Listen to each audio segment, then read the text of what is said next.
আমার সেমিফাইনালের স্বপ্ন শেষ। আমি যে ঘুম ঘুম পারলাম না, তারপরে আপনি রোজগার করলাম না, এগুলো ক্ষতিপূরণ কি ওরা দিব? ওরা দিব না। কিন্তু অগর বোঝা উচিত যে বাঙালি আমাদের জন্য কান্দিতে আছে। আর কেউ কান্দিতে আছে কি জানি না ভাই, কিন্তু মনে প্রাণে থেকে আমি খুব ভালোবাসছিলাম, খুব কান্দিছিলাম।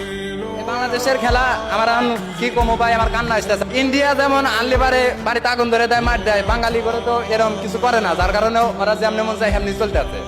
আপনি দেখেন ভাই, মেহেদী হাসান মিরাজ যে খেলাটা খেলে, তানজিদ হাসান তামিম পারে, ওয়ার্ল্ড কাপ ওয়ানডে বিশ্বকাপ রাখছে, তারপরে এশিয়া কাপ খেলছে, এই টি-20 বিশ্বকাপ প্রত্যেকটা ম্যাচই ওরে রাখছে, একটা ম্যাচও ভালো খেলতে পারে না। কি কারণে ওকে রাখা হইতেছে? সৌম্য সরকারে এক ম্যাচ খারাপ খেলছে, ওরে বাদ দিছে, মেনে নিলাম ওই এক ম্যাচ খারাপ খেলছে, বাদ দিছে, কিন্তু তানজিদ হাসান তামিমকে কেন বাদ দিল না? নাজমুল হাসান শান্ত অধিনায়কের দায়িত্ব পালন করার কোনো অধিকারই নাই, কোনো যোগ্যতাই নাই, ওর কি কারণে নিল? খেলা আমরা কম বেশি অশিক্ষিত লোক কম বেশি বুঝি, খেলা দেখি আমি মূলত রিক্সা চালাই। সকাল থেকে না, আমি রাত্রে থেকে ছিলাম, মানে গতকালকে থেকে ইন্ডিয়া আর অস্ট্রেলিয়ার খেলা থেকেই ছিলাম। আমি 150 টাকা খাইছি, এই 150 টাকা আমার লস। তারপরে যদি গাড়ি চালাইতাম মিনিমাম আমি 500 টাকা কামাইতে পারতাম। আফগানিস্তানের লাগে আপনি খেলাটা 12 ওভারে এক বলের সমীকরণ ছিল। গতকালকে আমি জীবনে কোনোদিন ভারতে সাপোর্ট করি নাই, ক্রিকেট জগতে আমি ভারতে সাপোর্ট করি নাই।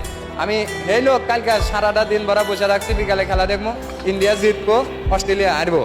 মানে আমি মন থেকে ইন্ডিয়ার সাপোর্ট করছিলাম কালকে, জীবনে প্রথম যে অস্ট্রেলিয়া হারাইবো। অস্ট্রেলিয়া হারাইছে, আর সমীকরণে এসে গেছিল বাংলাদেশ এই ওভারে জিতলি পারে খেলাটা জিততো। প্রথম ওভারে 13 রান করছে, তারপরে থেকে নাটক শুরু করলো।